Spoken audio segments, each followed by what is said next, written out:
Jonathan, encantado de recibirte en el programa Reto Siglo XXI. Gracias a usted, don Jorge. Ahí estuvimos conversando de tu gran experiencia en la parte bancaria y sos un asesor financiero importante. Gracias. Eh, y para hablar un poco de qué el panorama económico, básicamente todos los días cambia porque cada 15 días vienen aranceles, se quitan los aranceles en Estados Unidos. Los chinitos, bueno, ahora Europa dice, bueno, si usted me pone aranceles, yo le pongo aranceles también y ahí ven cuáles son los puntos más sensitivos de cada uno. Y nos están cambiando las reglas del mundo, ¿verdad? Es súper entretenido desde el punto de vista analítico. Si yo estuviera en logística comercial, estaría estresadísimo, Claro, no, igual como en general. no sabes primero los fletes, hey, me imagino que hay un desabastecimiento, porque digo yo, ¿compro o no compro? ¿Qué va a pasar? Va a llegar y cuando viene el barco llegando a me ponen un impuesto o no me ponen un impuesto. Ya las cifras de 100 y pico% a China ya no. Pareciera que ya Por ahora no. bueno, Por no ahora no. sabemos. Porque usted introdujo un tema interesante que es el de la incertidumbre. Y de hecho, los analistas de Wall Street, por ejemplo, ya introdujeron un término que es TACO. TACO es Así. Trump always chickens out. Trump siempre se asusta. Y entonces eso es una forma jocosa de ver la incertidumbre, porque todos necesitamos reír para sobrevivir esa incertidumbre, porque preparándome para esta conversación estuve revisando, bueno, ok, ¿en cuánto están los aranceles? No sé y no se lo sé decir, y no lo sé decir para hoy en la tarde ni para mañana en la mañana, porque en 4 meses y algo de gobierno de Donald Trump, los aranceles han cambiado más de 50 veces. Entonces, De aquella lista que sacó él como gran cosa. eso fue el 2 de abril, el día de la liberación. Sí. Bueno, y ya hay todo un tema psicológico detrás de la expresión liberación. ¿Liberación de qué? Bueno, porque para justificar estos aranceles incluso... Que vamos a crecer más y que vamos a ser un país más próspero, digamos. Sí, ese es el discurso final. Pero en la base, Donald Trump tiene que recurrir a un lenguaje de guerra. Nos están invadiendo, nos están agrediendo, etcétera. El resto del mundo, a nosotros, los estadounidenses, explotando esos malvados chinos, porque tiene que recurrir a reglas, qué sé yo, el tema de aranceles son legislaciones de 1970 y algo, que usa para decir, como tenemos una guerra, entonces yo, presidente, es decir, líder del Ejecutivo, puedo imponer impuestos, porque los aranceles son impuestos. Impuestos. Que normalmente debería haber el legislativo, el Congreso. Consumidores.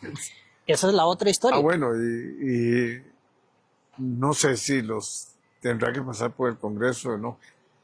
Él está usando una legislación que parece que le permite, ¿verdad? Pero ahora le cuestionaron.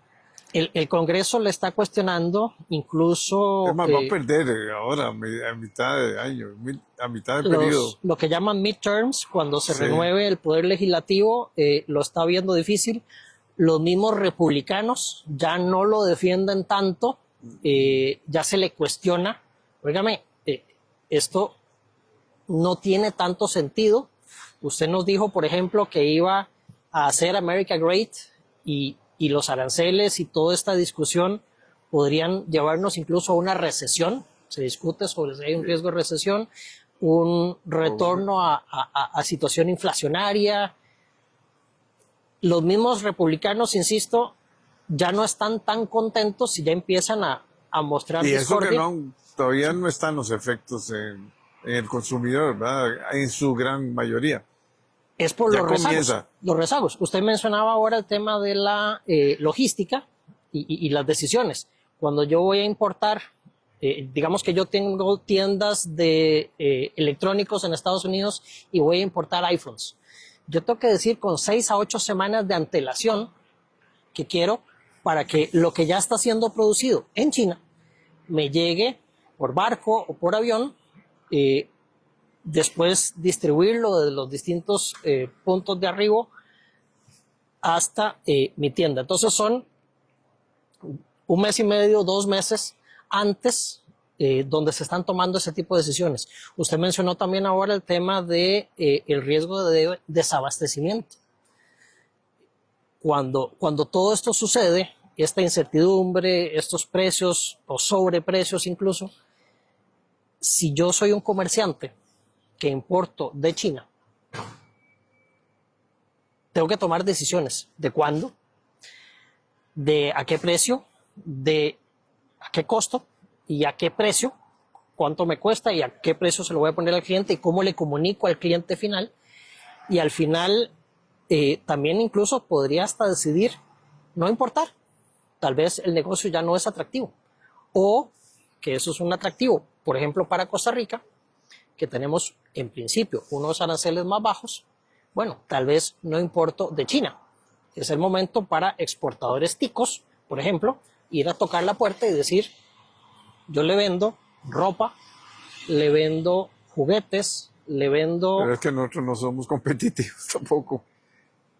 Depende contra qué. Depende, bueno, por eso, Sí, pero siempre está depende del China. arancel final que Es que termine teniendo China. Sí, pero China es el gran productor del mundo. O sea, cuando uno Total. ve las fábricas que están montando para fabricar carros eléctricos y todo, es que son millones de unidades. O sea, todo es, allá todo es así, de otra dimensión, ¿verdad? Billions y trillions, dirían Sí, en y ahí, lenguaje gringo. trenes rapidísimos, ¿verdad? Que prácticamente vuelan. Ujú. Y que compiten con los aviones casi. O sea, ya ahora para moverse entre una ciudad y otra es puro tren, estos ultra rápidos, ¿verdad? Exacto. Incluso lo van a hacer pasar por nuevos puentes para los trenes y para los vehículos, puentes de 30 kilómetros de largo. Es irracional para nosotros imaginarnos Todo algo cambió así. en esa nueva China, ¿verdad? Es impresionante. Hay que, No es nueva, porque ellos planifican todo, ¿verdad? son planes quinquenales. Y ellos hacen de verdad una... Hey, ellos fueron preparando a su gente primero, lo mandaron a las mejores universidades de Estados Unidos, ¿verdad? A Harvard. A Harvard. La hija de Xi Jinping, por ejemplo, estudió en Harvard con un apodo, un sobrenombre para que no la detectaran. Es importante, sin embargo, don Jorge, no magnificar a China. Es magnífica en el tamaño, etcétera, pero tiene sus bemoles, tiene sus riesgos. Claro. ¿Por qué? Porque yéndonos un poco a la historia, tenemos a Mao, y Mao hizo desmadres.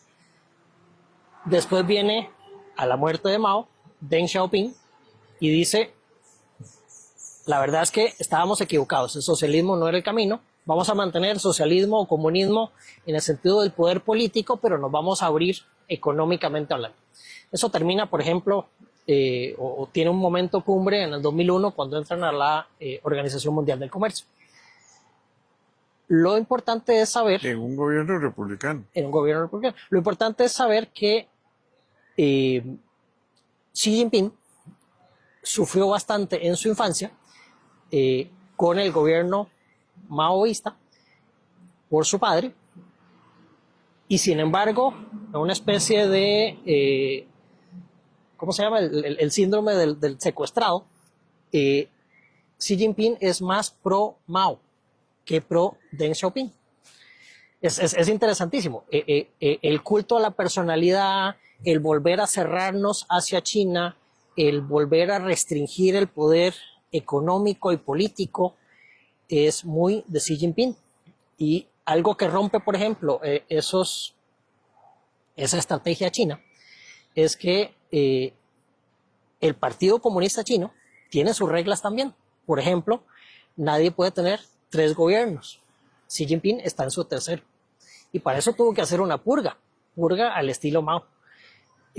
También dice que el líder político máximo no puede tener, creo, más de 70 años. Y Xi Jinping tiene 72.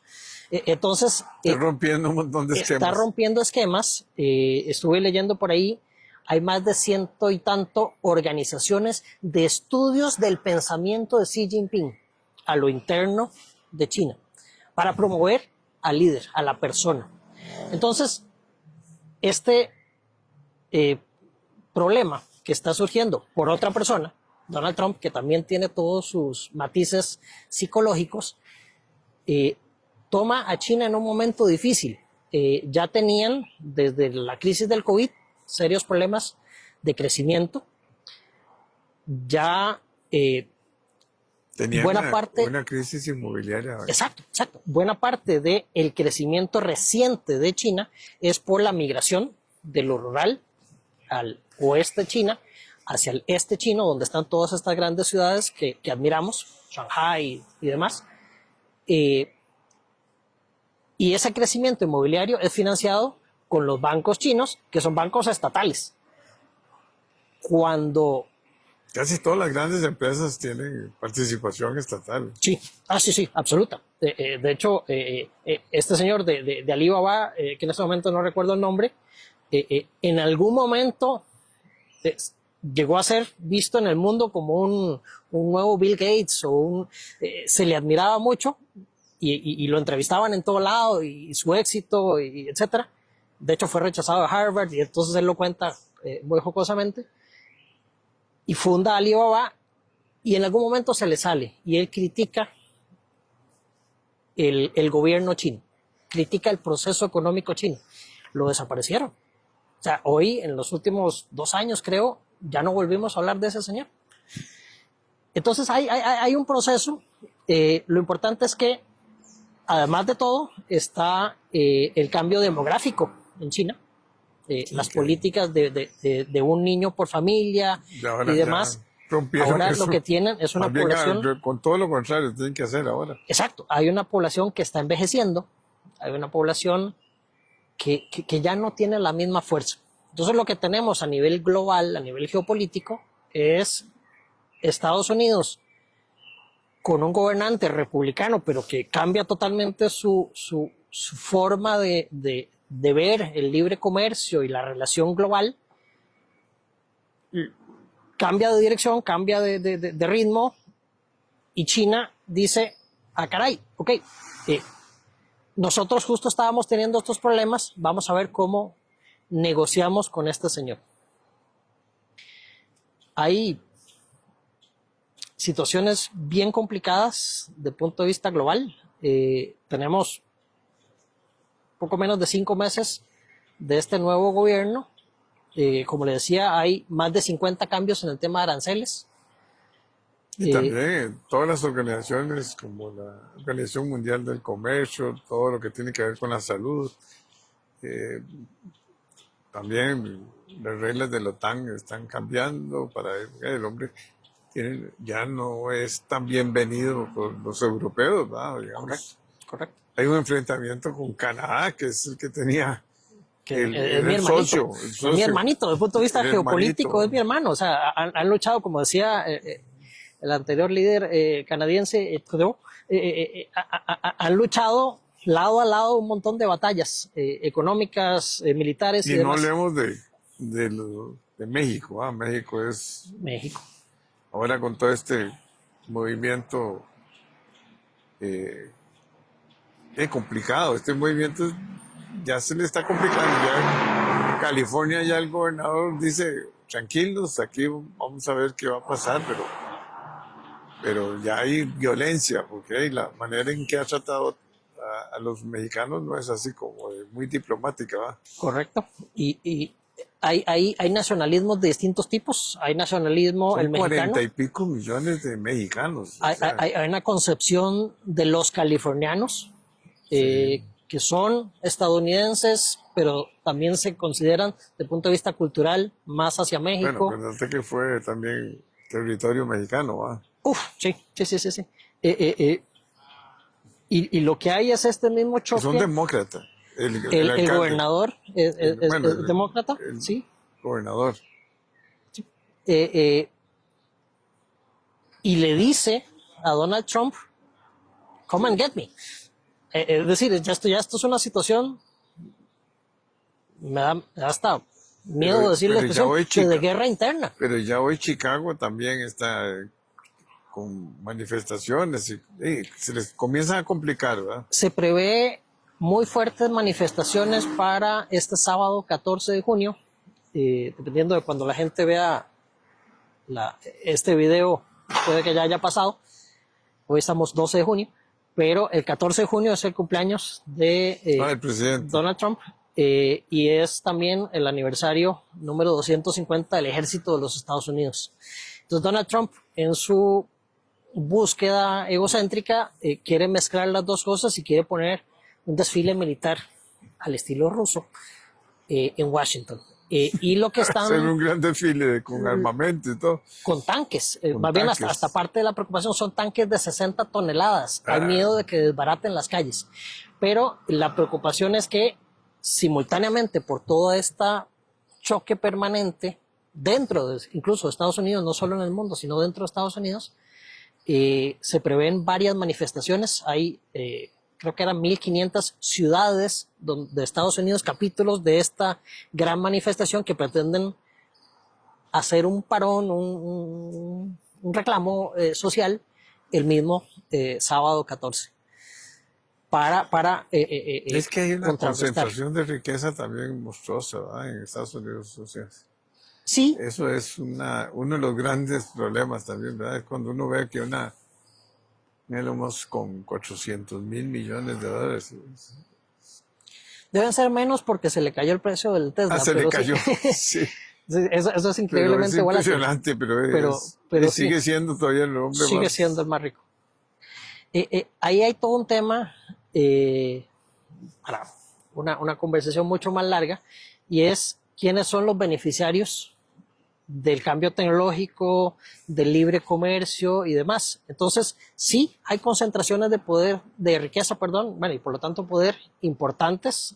Hay los ultra ricos se han hecho más ricos, pero también, revisando estadísticas en general, uno ve que el libre comercio ha sacado a miles de millones de personas de la pobreza. O sea, el hecho de que de América Latina, de Asia, de África, perdón, de Asia, etcétera, puedan exportar a países desarrollados, saca a miles de millones, literalmente, no estoy exagerando, miles de millones de personas de pobreza extrema y de pobreza hacia situaciones más tolerables. Entonces, lo que vamos a tener en un mediano plazo, 2 años, 5 años, si efectivamente se sigue restringiendo el libre comercio, es posiblemente una involución en ese sentido. Esos ricos, ultra ricos, van a salir adelante. Pero estas personas, miles de millones de desconocidos, van a sufrir esto. Sí, Y entonces, imagínate que si tenés 42 millones de mexicanos en Estados Unidos, ¿verdad? Que mandan recursos a México. Y si se le pone la situación difícil, se la pone difícil también a todo México, ¿verdad? Que está a la pura par, ¿verdad? correcto, como mandan a El Salvador, por ejemplo, y a otros países. Hay un cambio cultural, hay un cambio generacional, hay un cambio tecnológico, justo cuando estos grandes líderes globales se meten en estos pleitos insensatos. Más bien, sería maravilloso. Hace una semana y algo hubo un movimiento muy positivo, y es que lograron una conversación telefónica de 1 hora y media, Donald Trump y Xi Jinping, y se invitaron mutuamente a visitar junto con sus esposas los respectivos otros países. Ojalá Xi Jinping de alguna manera logre convencer a Trump Que haga una... que todos pierden, todos perdemos con una guerra comercial. Incluso, volviendo al inicio de esta conversación, los aranceles son impuestos. Entonces, en el discurso frente al Congreso, el primer discurso de Donald Trump en este segundo mandato, él transmite un montón de mensajes, pero entre otros dice, vamos a recuperar el equilibrio fiscal. Totalmente contradictorio con el Big Beautiful Bill actual, pero digamos que en ese momento, en enero, dijo esto. y explica, sin dar cifras, porque no hay mucho razonamiento matemático ahí detrás, que eso lo va a hacer con los aranceles, tariffs. Pero donde uno se pone a ver, los aranceles hasta el 2024 eran el 2% de los ingresos tributarios del gobierno federal. Y posiblemente, a como está la situación hoy, suba del 2% al 4,5% de los ingresos. Pero el déficit fiscal de Estados Unidos es de un 7%. Entonces, los aranceles no son la solución fiscal, no son la solución comercial, no son la solución tecnológica. O sea, digamos, no es que van a recuperar el empleo en esas zonas industriales, porque mentira que van a hacer iPhones en Estados Unidos. No, ya no pueden, o sea, No tiene sentido. no tiene sentido porque no, valdría el iPhone, no sé, $1,000 y pico dólares, Creo que 3,000. por 3,000, no sé. Sí, Sí, ya 1,000, perdóname. Ya 1,000 no es el da. valor actual 1,000 es el valor de los actual. últimos modelos. Pero sí, va a cambiar. O sea, el mundo no puede echar para atrás. O sea, no sale lógico. Y lo peor es más concentración de riqueza, porque él, aunque dice que le va a quitar impuestos a la clase, va a bajar los... Porque ahora le bajaron Los a buckets. todos Ajá. a los grandes, ¿verdad? A los grandes contribuyentes, digamos, le bajaron los impuestos, pero ahora dice que va a bajar más los impuestos. Sí, pero Pero eso lo incluso que va a fomentar es el consumo, bueno, pero el déficit también se le va, y como si bajan los ingresos, ¿y dónde correcto. cerrar la ecuación, verdad?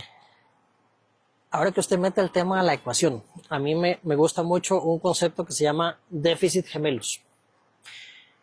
Y hay otro concepto que me gusta mucho, que lo usa Elon Musk, por ejemplo es first principles, primeros principios, lo que está en la base de todo análisis. ¿Por qué Estados Unidos tiene déficit comercial? Me voy a ir de una, porque tiene déficit fiscal. ¿Qué tienen que ver un déficit con el otro déficit? Resulta que los Estados Unidos, por su gasto militar, más recientemente por su gasto social, ha incurrido en déficit continuo Y la y va guerra, creciendo. aunque Ucrania, unos 400,000 millones de dólares. Exacto. Esa y presencia otras. militar por todo lado. Por todos lados tienen Sí, bases y todo. Entonces, y Estados Unidos y Donald Trump quiere hacer sus F-47, que es el nuevo avión. Pero a lo que voy es que Estados Unidos toma la decisión social, porque al final se supone que esto es un proceso de discusión política social, de cómo nos vamos a organizar, qué queremos, y toma la decisión de tener gigantescos déficits fiscales, y que se van acumulando y van generando una deuda. Cuando se dan esos gigantescos déficits fiscales, lo que están haciendo es inyectando un montón de dinero a la economía.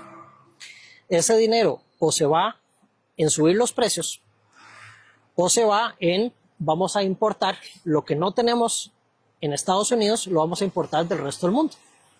De China, por ejemplo, de Japón, de Costa Rica y de otros muchos lados.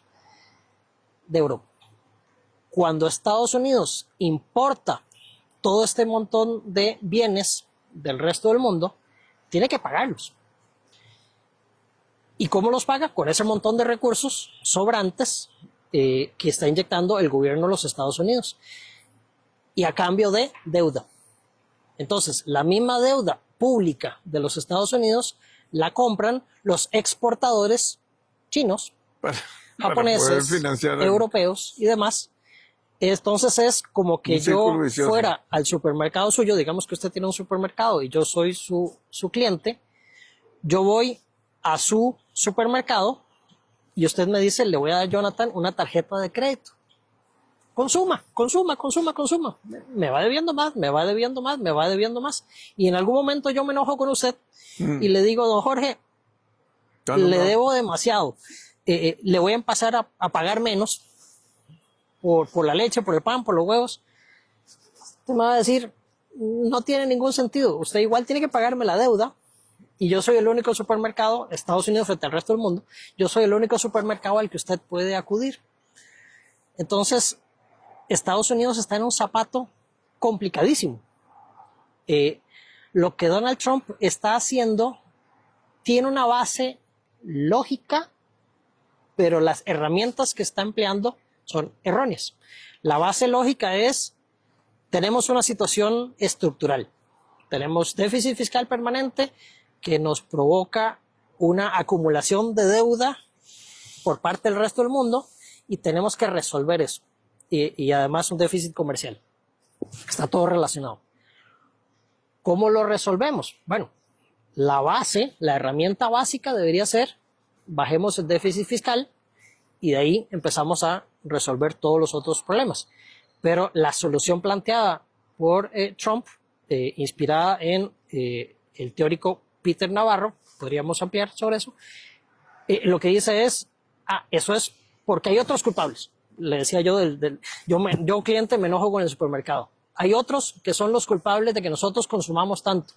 Vamos a castigarles, vamos a poner aranceles a la importación del resto del mundo. No tiene sentido y del mercantilismo de Smith, Ricardo, Keynes, a la situación actual, la Organización Mundial del Comercio y toda la teoría que ahora explicábamos que ha sido muy beneficiosa para el mundo, ha sido favorable a la apertura. Si comerciamos entre todos, nos beneficiamos todos y sacamos a miles de millones de la pobreza. Cuando Peter Navarro, hay una coincidencia de yo necesito que alguien diga lo que yo quiero decir y Peter Navarro, en teoría, lo dice, le propone a Trump, pongámosles aranceles a todo el mundo, están usando la herramienta equivocada para atender el problema. Y además, que hablábamos ahora de incertidumbre y de dificultades en la comunicación, se nos dice, es porque me voy a pelear inicialmente con México y con Canadá por las drogas. El problema es el fentanilo. Después, el problema es la inmigración. Después, el problema es el antisemitismo. ¿Qué tienen que ver estudiantes chinos en Harvard con antisemitismo? No lo sé, pero es parte del discurso. Y ese ir y venir de discursos, de acusaciones, de tasas de los aranceles, confunde a todo el mundo y no logra su propósito. Y lo que hace es la gente, espera. Espera. Aquí lo que hay que hacer es ser prudente. Correcto. Es ser conservador, digamos. Hay que ser muy cuidadoso porque no sabes. Hay que esperar, o sea, todas las semanas hay sorpresas, ¿verdad? Ahora ya anunció que va a mandar un memorando ya con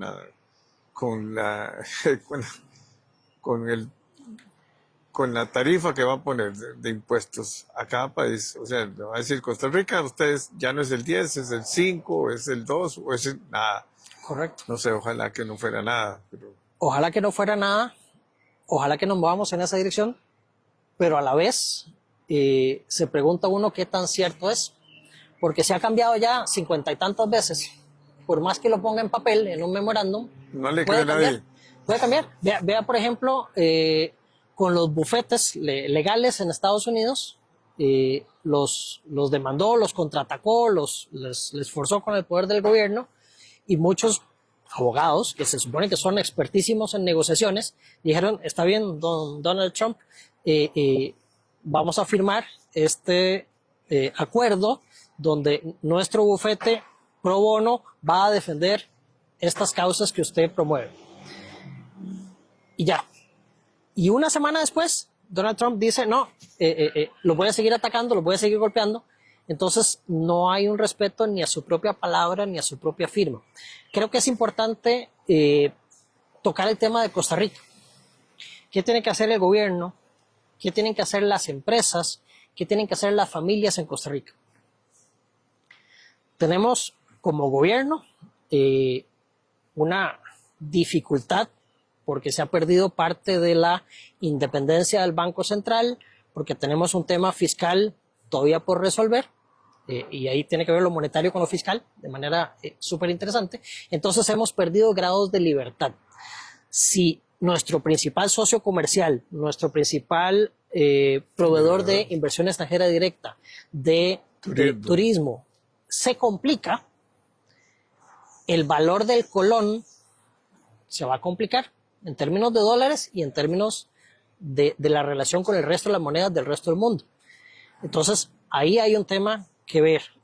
También el gobierno debería estar agresivamente buscando otros socios comerciales.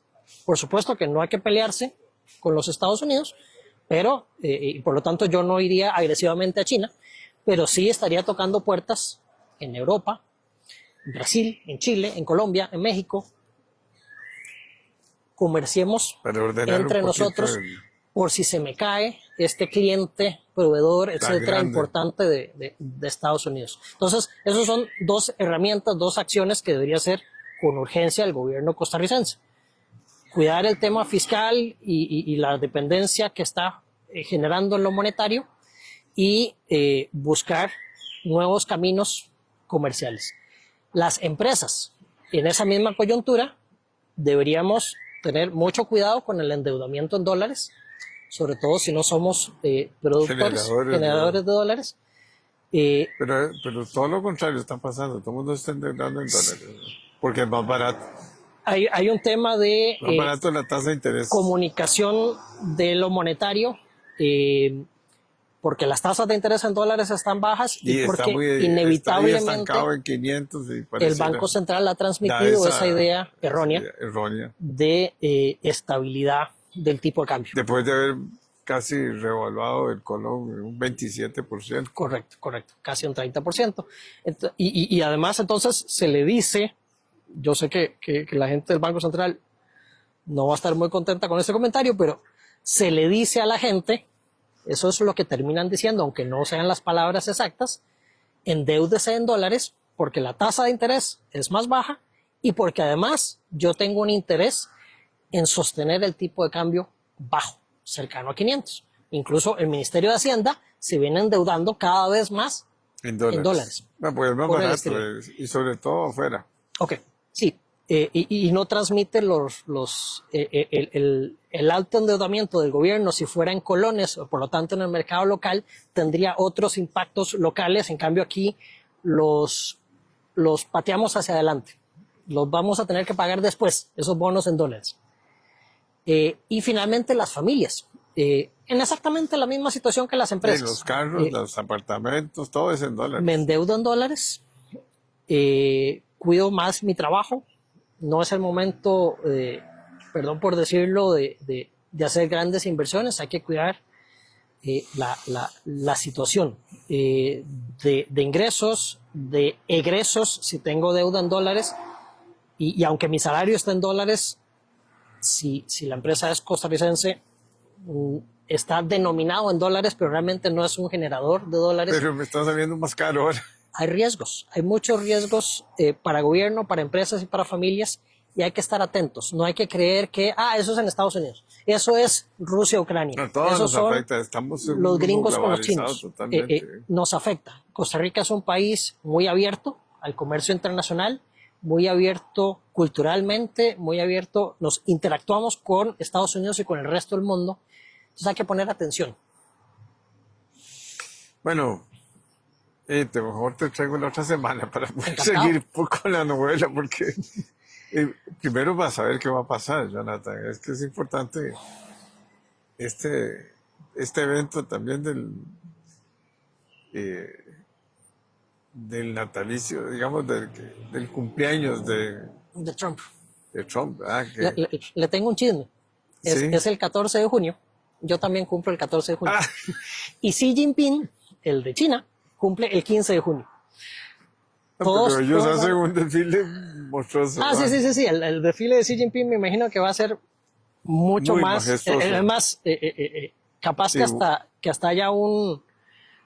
Esa es una noticia interesante. El 14 de junio es sábado, el 15 de junio es domingo. en las noticias del 16 de junio, estoy seguro, me estoy adelantando y quienes vean este video después dirán si me equivoqué o no, va a haber una competencia de quién hizo el desfile más opulento. Grandioso, más porque es un más tema opulento. personal. Sí, Es yo, Donald Trump, soy más importante que usted, Xi Jinping. Y del otro lado, al revés. Y bueno, hay que ver Putin qué va a hacer también, ¿verdad? Está Putin, está Macron, está todo el mundo Otro montón viendo de- a ver cómo Bueno, nos organizamos. Chávez Yo en te Costa invito Rica la y otra demás. semana para que hablemos. Encantado, claro. Gracias, don Muchas Jorge. gracias, Jonathan. A usted. Muchas gracias. Gracias.